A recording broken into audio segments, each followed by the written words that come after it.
Selamat pagi, Bapak-bapak, Ibu-ibu, saudara-saudari dimanapun berada.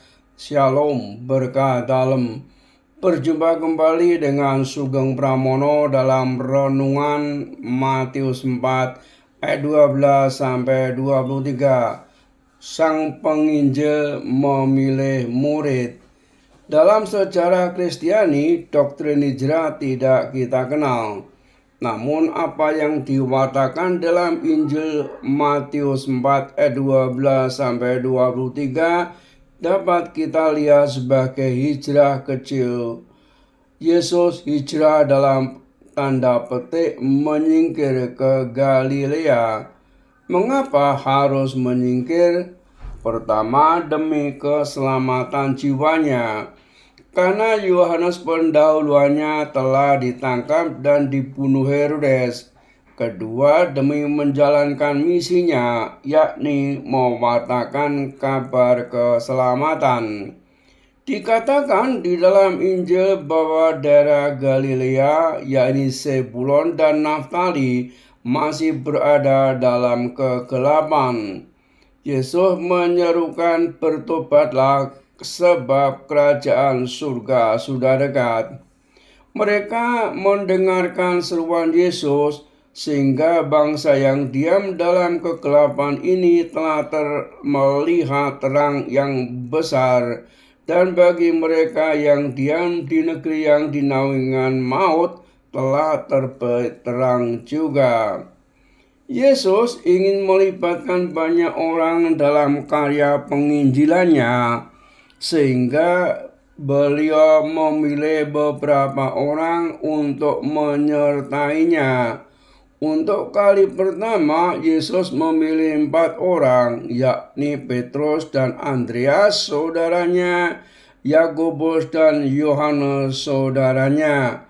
Pemilihan tersebut sungguh menarik kita cermati. Mengapa?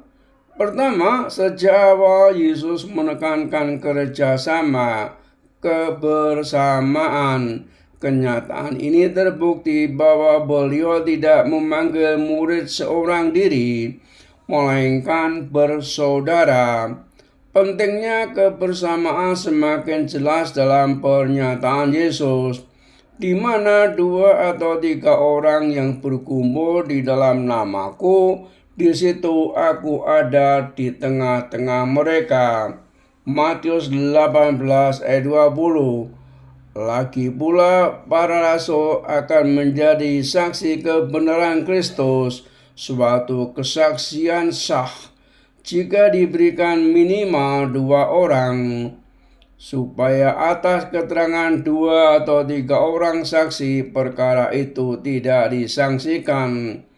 Kedua, Petrus dan Andreas, Yakobus dan Yohanes berasal dari kalangan yang cukup berada dan terpandang di masyarakat. Mereka bisa membantu orang yang berkekurangan, sebagaimana ditegaskan Lukas dalam Kisah Para Rasul bab 2 ayat 44 sampai 45. Saat di Nazaret tidak memungkinkan penginjilan, Yesus pergi ke daerah Galilea. Tindakan Yesus ini juga bisa menjadi inspirasi bagi para pewarta untuk berani meninggalkan kemapanan hidup dan menyongsong tantangan baru. Peralihan inilah yang sering menuntut pengorbanan. Sayangnya pengorbanan sering dihindari oleh banyak orang yang mengaku beriman. Semoga kita berani berkorban demi keselamatan sesama. Salam dan doa, Tuhan memberkati. Amin.